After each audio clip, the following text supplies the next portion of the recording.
Não tô animado pra gravar. Hoje é dia de falar de um dos filmes mais adiados por conta da pandemia, mas também um dos mais aguardados desse ano, Duna. Não é uma crítica, mas nesse vídeo vamos falar da trama de Duna e a importância dessa cultura na nossa vida. Eu sou o André Arruda e esse é mais um vídeo do Universo Nerd. If anything happens, only together can we stand a chance.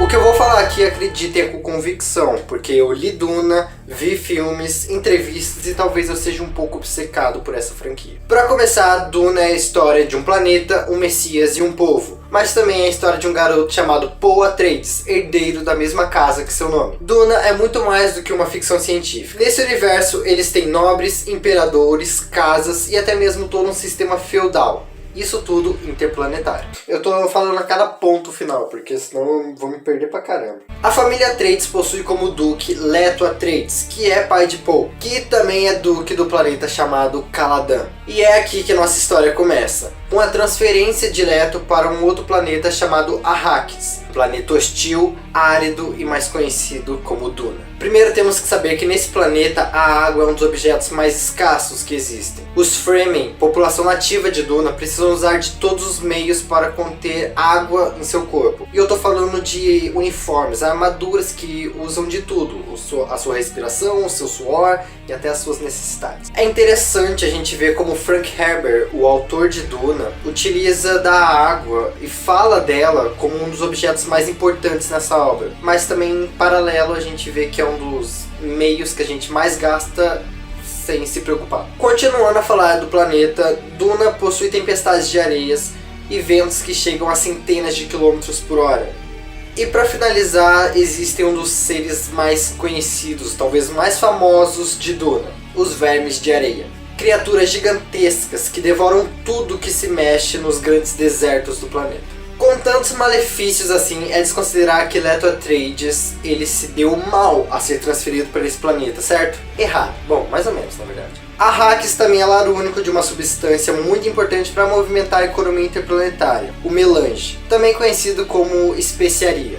Ao consumir o melange, o portador desenvolve habilidades que expandem a sua percepção da realidade. Uma dessas especialidades é que só com essa especiaria os pilotos conseguem pilotar as suas naves. Então, se pararmos para pensar, sem essa especiaria não tem viagens interplanetárias, o que faria a economia desmoronar. Por ser uma especiaria que só é encontrada em Arrakis, quem administra o planeta acaba se tornando muito rico, deixando a sua família muito rica. Quer dizer que Leto Atreides acaba se dando bem, certo, ao ir administrar Arrakis. Bom, sim e não ao mesmo tempo. Antes de Leto administrar o planeta, outra família já estava no comando dele. Os Harkonnen. Agora eu não posso falar muito, porque senão eu vou dar spoiler do livro, né? Da obra, do filme que vai sair.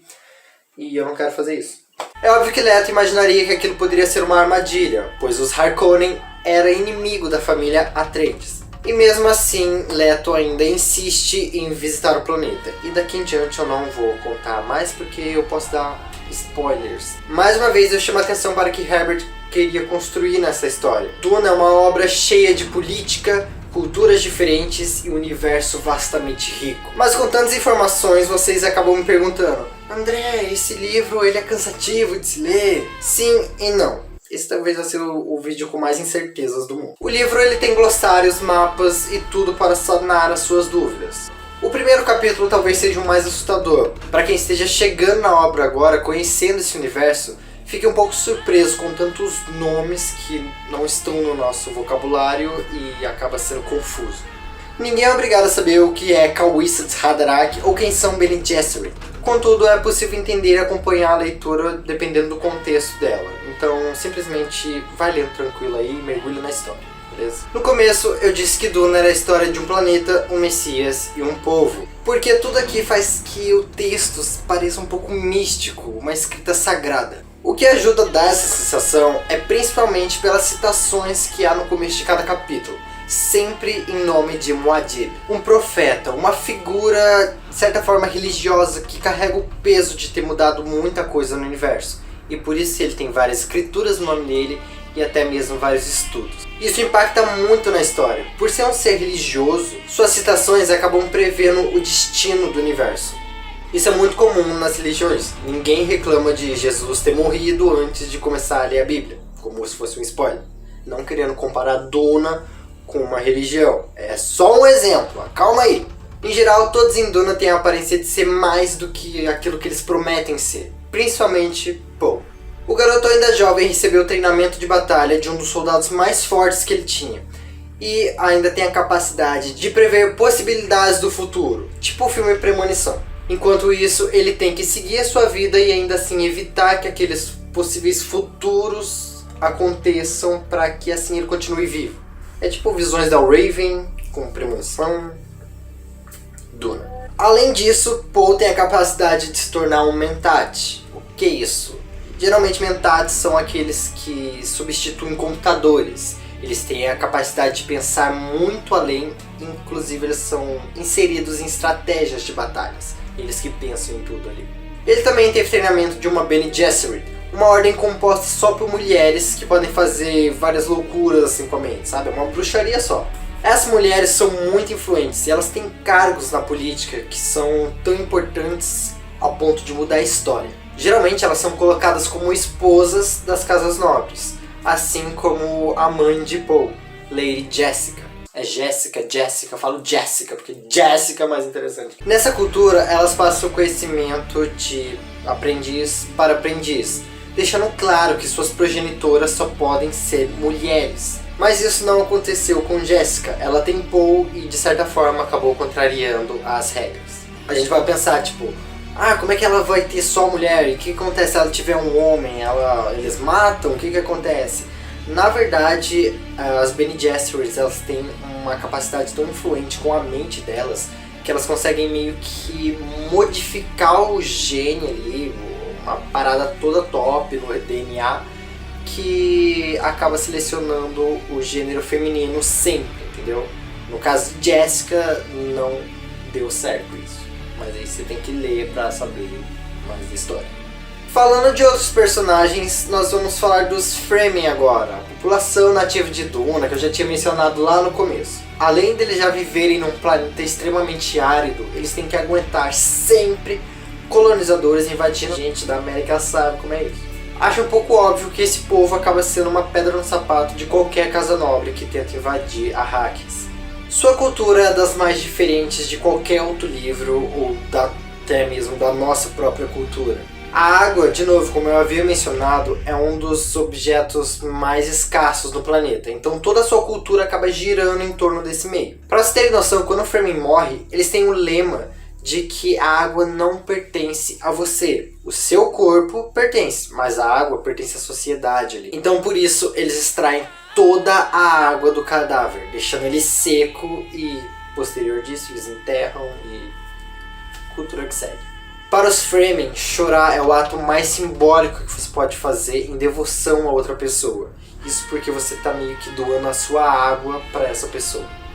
Então é uma cultura excepcional de se admirar. Aqui encerra o enredo do livro, e se você quer saber mais, vai ler, vai assistir o filme nos cinemas ou em casa, depende de como você está confiante com essa pandemia ainda rolando.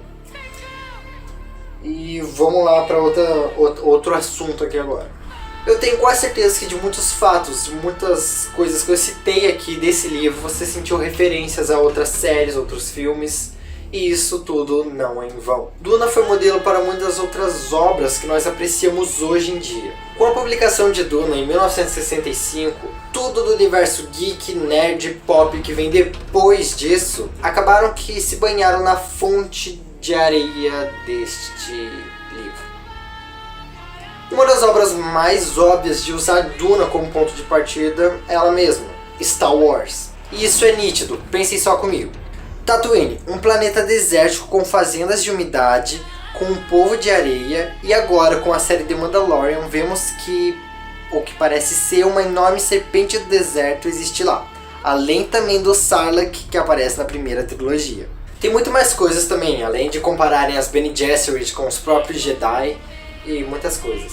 Inclusive, Frank Herbert já deu uma entrevista dizendo que ele tentaria não processar George Lucas pela criação de Star Wars, pra vocês verem que a semelhança é quase de 100% das obras aqui.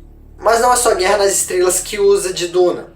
Filmes, HQs, séries como Star Trek, Valerian e Laureline, Game of Thrones, exatamente, as Crônicas de Gelo e Fogo não escapam dessa cópia. Além de coisas muito óbvias como as casas e os arcos dos personagens, as crônicas também apresentam uma substância chamada Sombra da Tarde, muito usado pelos magos. Ela aumenta as percepções da realidade e também dá ao portador visões proféticas. Eu sei, nada original agora, né? Bom, é isso, meus queridos. Se hoje nós temos assunto para conversar, agradeçam a Duna, agradeçam a Frank Herbert e agradeçam sim também por essas outras culturas se inspirarem nessa obra incrível que vai ganhar uma adaptação também para os cinemas. Aliás, por curiosidade, Duna já tem 2 adaptações de filmes para os cinemas. Inclusive não são uma adaptação tão fiel e tão bonita de se ver. Mas se vocês quiserem procurar, inclusive a gente pode trazer até crítica delas aqui. Mas já digo que não vai ser uma crítica tão legal de fazer. Vocês podem nunca ter lido Duna na vida de vocês ou ter visto esses filmes, entrevistas, mas acreditem, vocês já apreciaram muito desse universo nos dias de hoje. É isso, mais um vídeo. Um beijo, obrigado por ficarem até aqui. Deem um like para ajudar o canal, se inscrevam nele, compartilhem esse vídeo com seus amigos que se interessam por esse universo. E acho que é isso. Beijo, tchau! E é isso, acabou. É isso aqui. E me perdi. Ah, tá.